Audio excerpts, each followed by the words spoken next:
If I told you 2 years ago or even a couple months ago that EDG would end up winning champs, you'd probably laugh in my face. Despite their consistent domination in VCT China, EDG have never placed higher than 5th at any international event. I think the Chinese teams are still definitely the weakest teams out of all the regions. I think it's like not even close. EDG and China were already doubted by the entire world. However, when champs rolled around, EDG seemed like a completely new team and ended up defying everyone's expectations, probably including their own, becoming the 2024 VCT Champions. So how did this even happen? It really did seem like EDG and Chinese Valorant would need years before they could finally lift the Champions Trophy, but in reality, they've been making small but important improvements to their gameplay every single year and every single tournament that have largely gone under the radar. In this video, we're going to go over the entire evolution of EDG's gameplay since 2022 and bring to light all the ways that EDG and Chinese Valorant as a whole have been slowly but surely developing in these shadows. We're going to uncover exactly where EDG fell short in the past, why they were so behind the other regions, what changes they made to their playstyle over time, and finally, how years of losing ultimately molded EDG into a team capable of becoming the 2024 VCT Champions.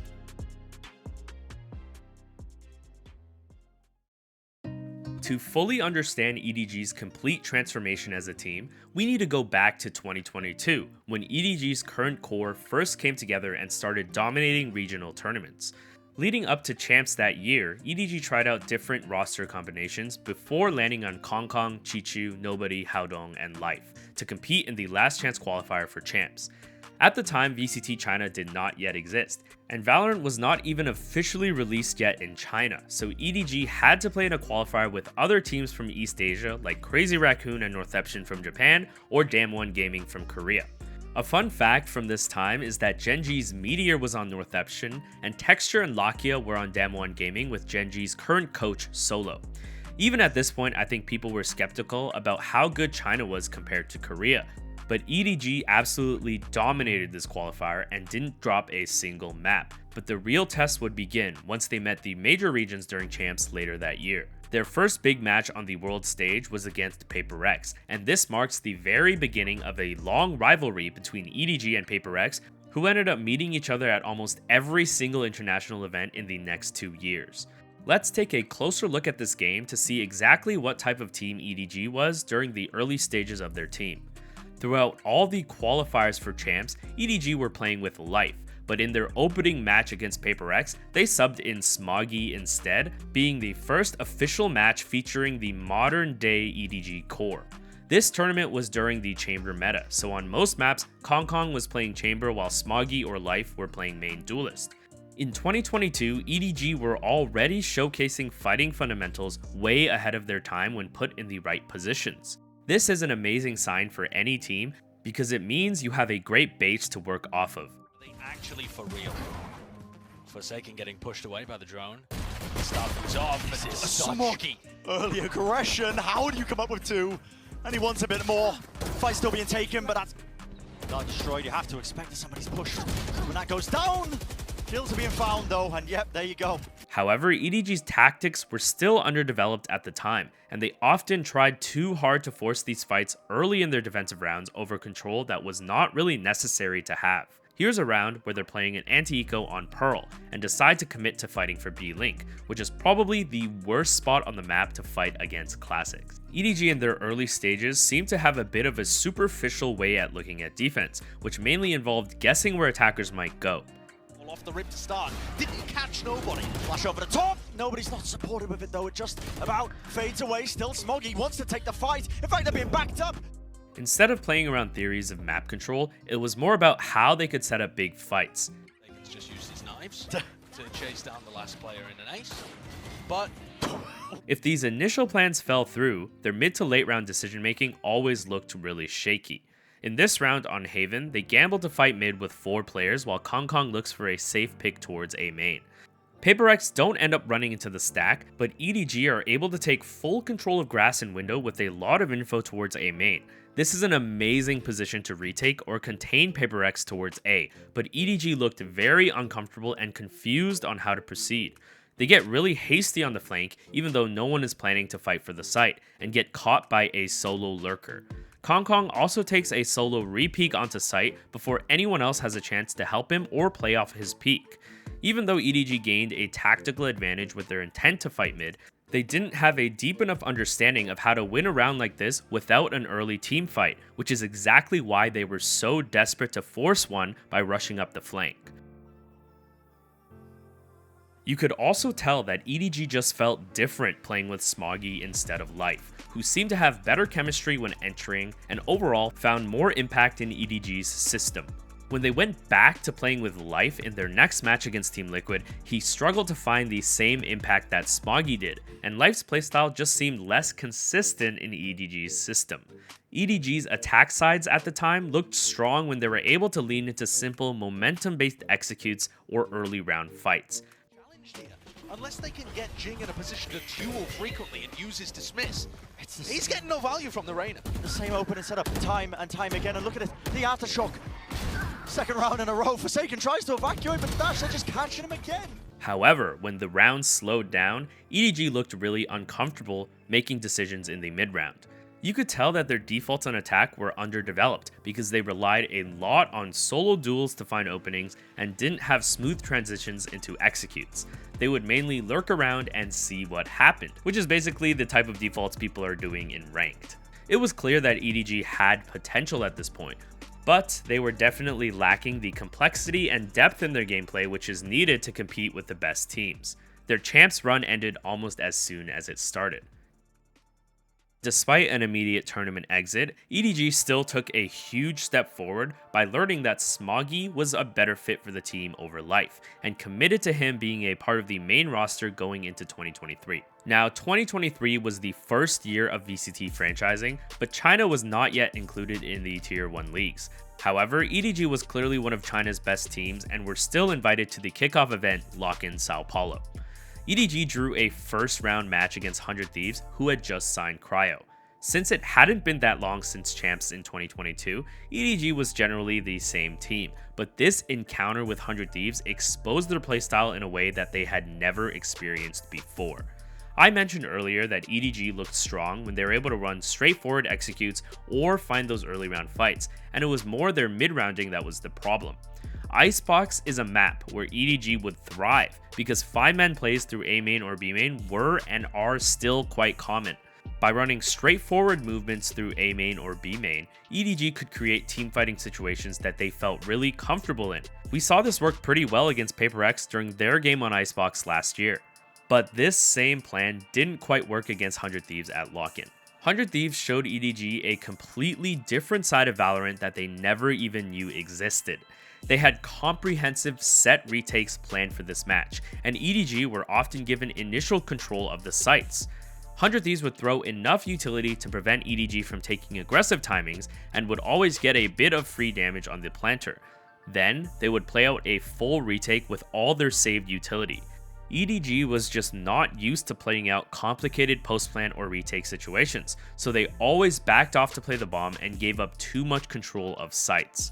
They were completely unprepared to deal with the amount of utility that 100 Thieves had ready for the retake, and ended up losing 7 rounds to 100 Thieves by retake. In this round I'm showing you, 100 Thieves are playing full retake on A, while EDG send 5 players through A main. Killjoy utility is set up to stall and get free damage on the planter, which works well, because it also buys time for the flank and rotators to prepare for the retake. EDG completely back off of site, preparing to play the bomb tap and forfeit control of site. Now it's 100 Thieves' turn to run the retake, and they start with Sage walling off the bomb. Simultaneously, Omen smokes off the turret in attacker spawn, which forces EDG to deal with the flank themselves. But Omen still has utility for the bomb, and while the bomb is being pressured, 100 Thieves use Paranoia to commence a push from both sides of A main. EDG are completely overwhelmed by the retake utility and lose a round where they were essentially given a free bomb plant. This was a playstyle that EDG did not have great exposure to in Asia, and especially the Chinese region. They didn't have the experience to deal with this level of a set retake, and 100 Thieves taught them an incredibly valuable lesson on Icebox, which up until this point was by far their most dominant map. Lock-in also marked the beginning of a new era, as it was the first major tournament since Chamber was nerfed and phased out of the meta. Every team was forced to experiment with completely new roles and systems, and although there were certain players and teams that were more affected by the Chamber changes, like Ye on C9 for example, almost every single team experienced role issues as a result, and EDG were no exception.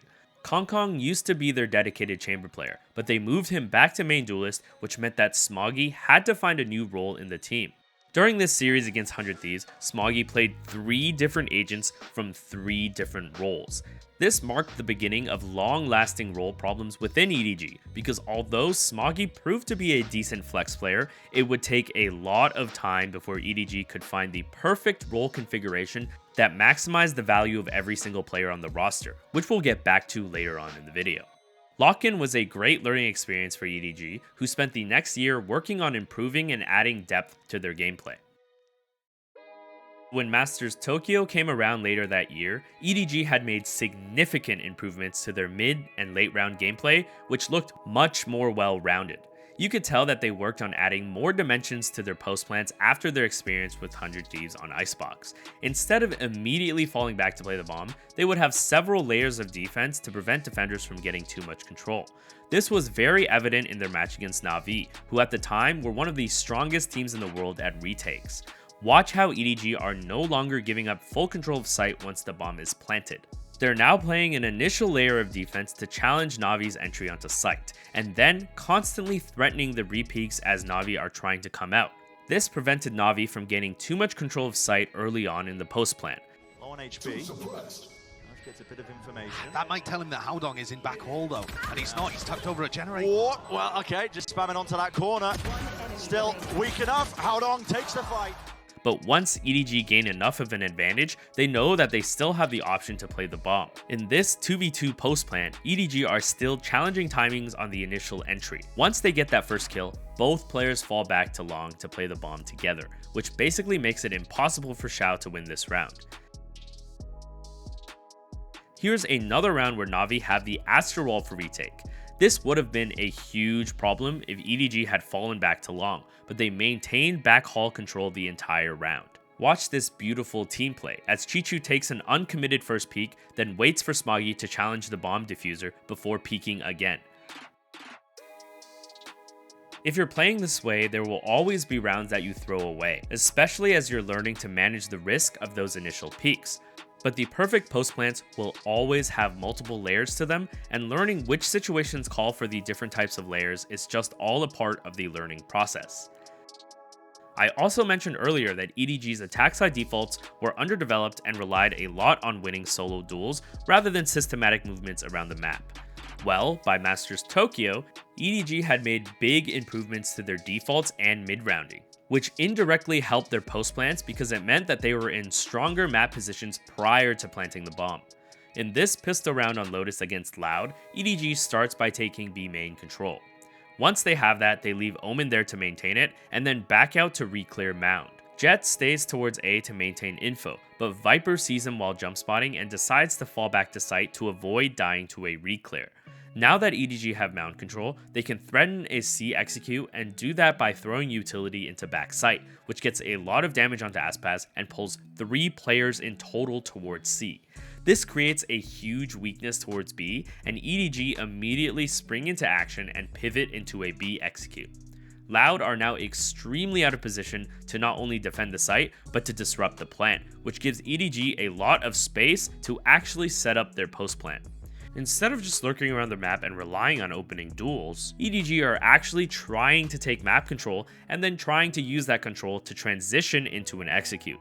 Although nothing was perfect at this point, EDG were making great progress in diversifying their gameplay, and this tournament would become their best international placement yet. They met Paper Rex again in the losers bracket, and this is where a new realization started to hit them. EDG were still very good at taking initial early round fights and would win that challenge against most teams at the time, so if there was ever an opportunity, they'd take that willingly. But during this era, Paper Rex was known to be the most aggressive team in the world and thrived in those exact situations. It wasn't always the right play for EDG to take those same early fights against Paper Rex. With Paper Rex, there was always a constant threat of an aggressive push, a trap, or a fast flank every single round.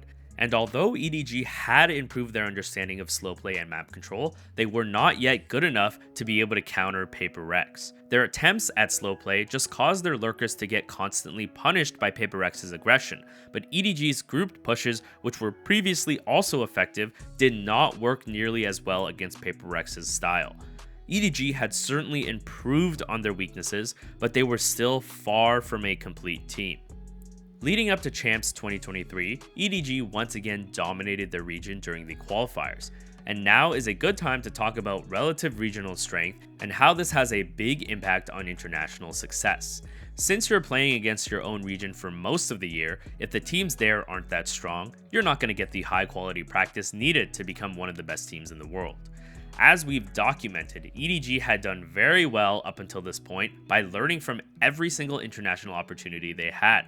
But it's always going to be hard to tell if what you're practicing is working or not if your region is not good enough to test you. However, Champs in 2023 was a bit of a turning point for Chinese Valorant as a whole. This tournament was the first time that a team from China that wasn't EDG actually made it past the group stage and into the knockouts. Bilibili Gaming's accomplishments were overshadowed by the entire Valorant community saying that NRG choked. And even though that's true, Bilibili Gaming still had to play at an acceptable enough level to be able to beat them.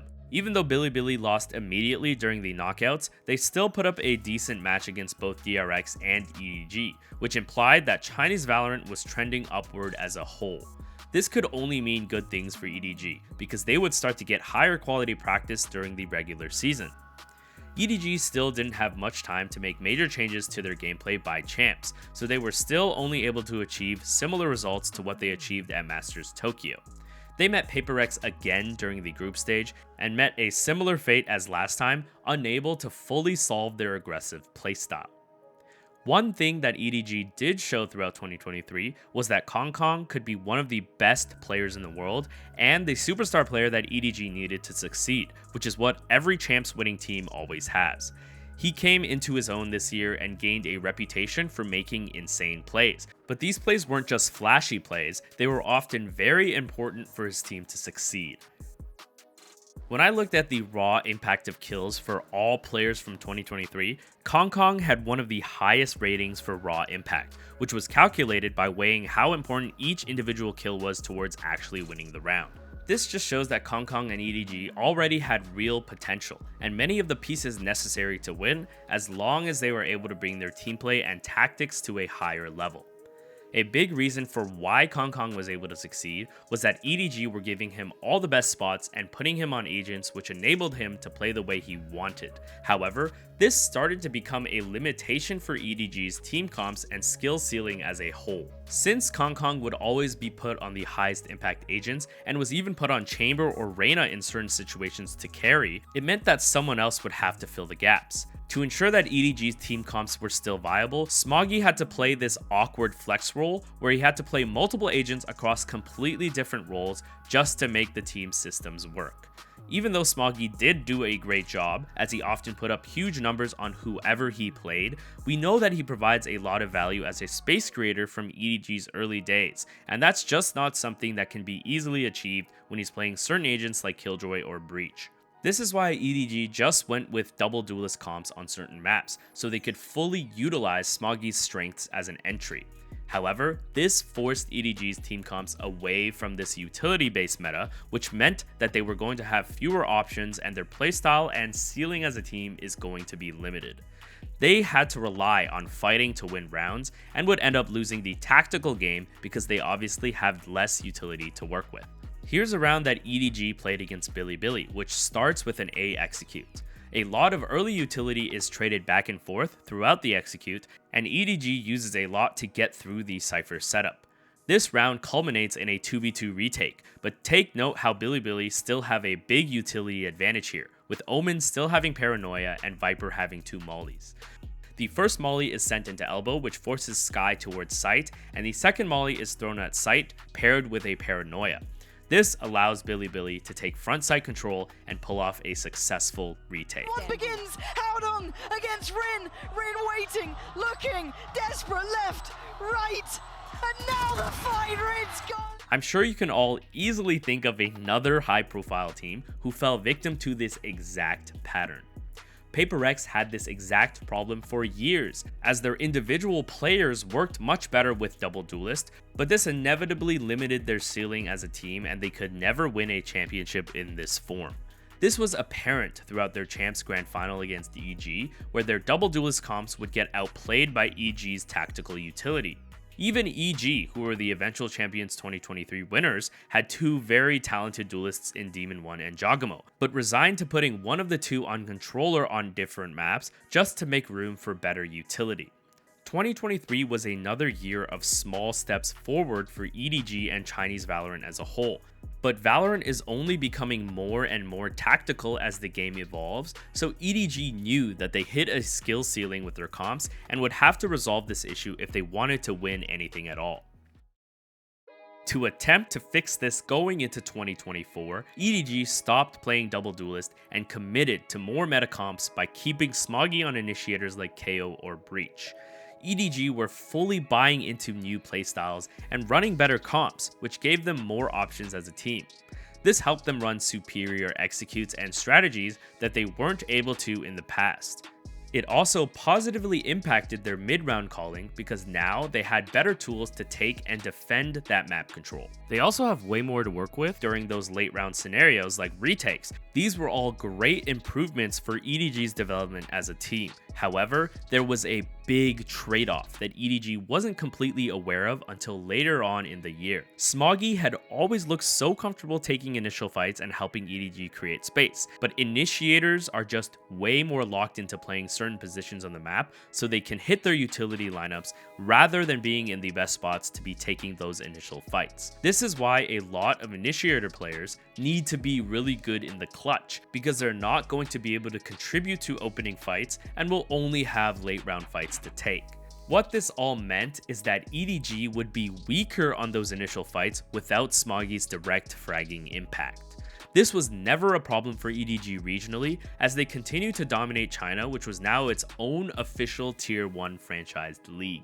But once they went to Masters Madrid, they realized that without Smoggy's presence in those fights, they weren't even making it to mid-round or late-round scenarios where the extra utility starts to become worth it. This weakness was completely exposed by a team like Gen G, whose entire playstyle is reliant on dominating the round prior to post plants or retakes. You can see that Smoggy often ended up split off from the main group since he had to position for his breach utility. This is quite opposite from the positions that we used to see Smoggy dominate in, and it's easy to imagine that EDG would have found much more success if Smoggy were fighting alongside Kong Kong during these initial skirmishes, rather than being the support player.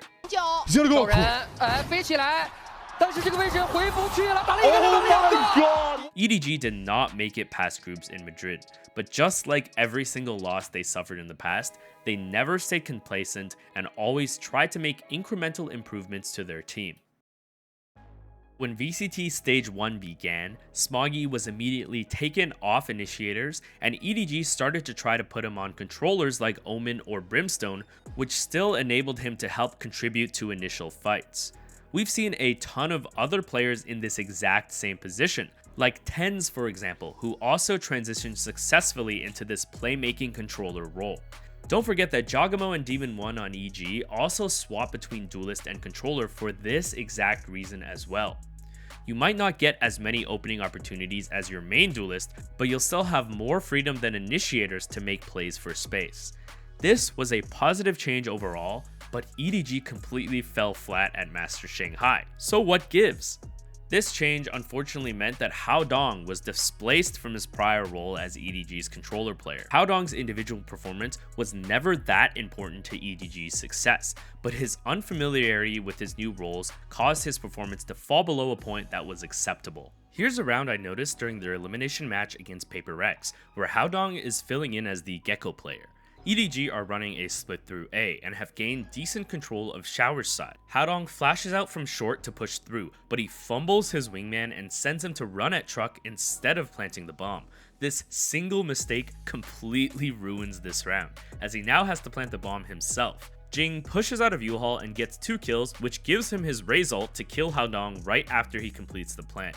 EDG just needed one extra player to confirm the trade on Jing and prevent this entire situation from happening, but Haodong messed up his util. Haodong was never an initiator player to begin with, so his utility usage also wasn't good enough to justify not having enough frags, but he was always EDG's IGL and his tactical knowledge was hard to replace. So EDG made one last major adjustment to their team after Shanghai that would be the final piece to their puzzle. During Stage 2, EDG introduced an up-and-coming player to their roster who we're all familiar with today.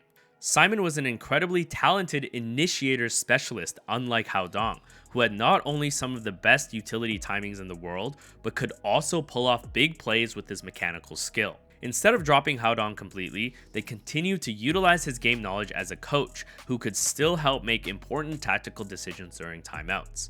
EDG probably didn't even know it themselves, but they finally had everything they needed to compete for a VCT championship, and above all, no one knew what was coming. Going into Champions 2024, nobody thought EDG were a threat. There were some early signs which showed that EDG and VCT China as a whole weren't as weak as people thought. FBX was considered to be one of the stronger teams at Shanghai because they had such close matches against both Team Heretics and Gen.G, who were finalists at the event. Trace Esports, who were China's 3rd seed, even managed to finish first in their group above Lev and Team Vitality at Champs. It's only natural that China's dominating 1st seed would eventually find their footing. It's just fate that EDG drew PaperX again during the Champs 2024 group stage to decide who would move forward and who would be eliminated. This was EDG's first major test, but during this recent match at Champs, EDG's progress over all those years started to become really apparent. EDG used to only thrive in the chaos and relied on big initial fights to win rounds. They would willingly take a lot of these early round fights against PaperX, but this is exactly what PaperX specialized in. At the time, EDG were not good enough at slow play to punish PaperX's hyper-aggressive playstyle, but now we're seeing them effectively play the information game to counter PaperX's stacked pushes, which is what they could never do in the past. In this pistol round on Sunset, EDG starts with double initiator utility towards A main, and Kong Kong makes noise to threaten a rush. The point of his movement here is to try to bait out a trap in A main.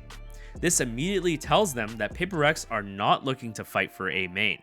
Simultaneously, Chichu uses his Cypher Cam mid, which immediately gets shot down, and this prompts EDG to work up A while PaperX are pushing down mid.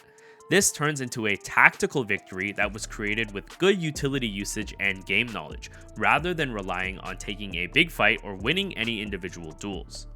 Here's another round from the same game where EDG creep themselves into B main using the KO knife and information from Smoggy's lurk towards A. Smoggy waits to peek while his team earns free control of B main, and this off timing gives him a good opportunity to win a duel against the wall boost peek. When Sage leaves mid to get the revive off towards A, this prompts EDG to rip their execute onto B.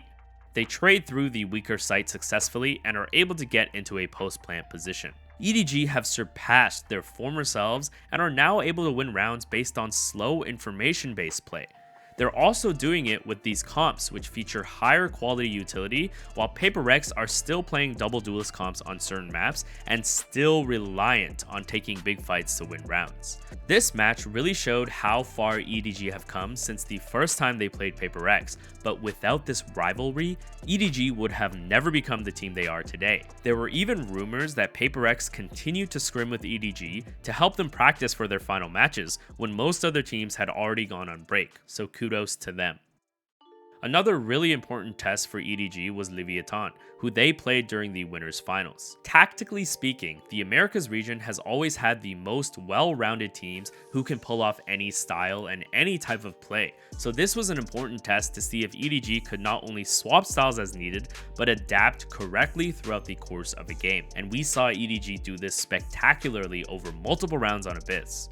Lev threatened deep control at the start of rounds, and EDG responded properly by staying patient and re-clearing them as a team once Lev's utility expired. Lev also attempted stacked trap plays, which EDG were well prepared for, like this one in A main where Kong Kong is set up to play anti, while Simon baits the trap by tapping the orb. When Lev moved into more passive setups, EDG ran successful defaults across the map to threaten enough control and transition into executes. EDG starts in a 2-1-2 to clear B main and maintain control of A main and mid. Late into the round, they decide to move back towards A, but drop this smoke in mid, which denies just enough info to pull Sova towards it to help.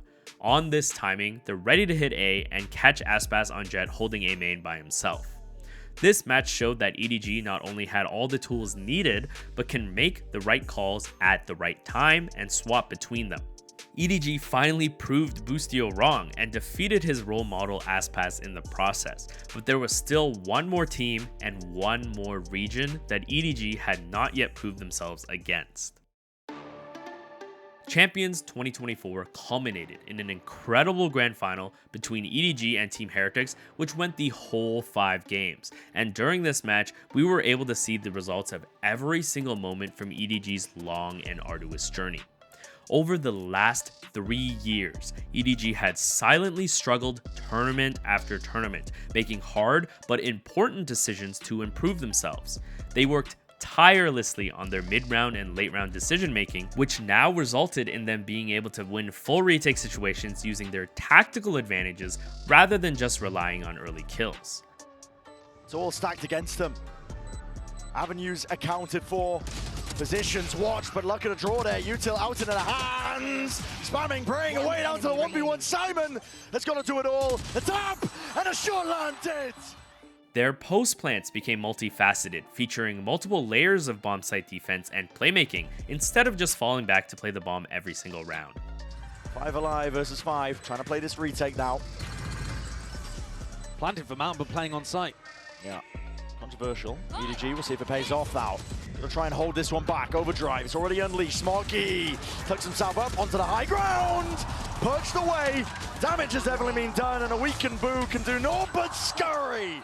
We saw their defaults become more and more complex, and they now knew how to challenge map control and utility, but could smoothly transition into executes without depending on winning individual duels.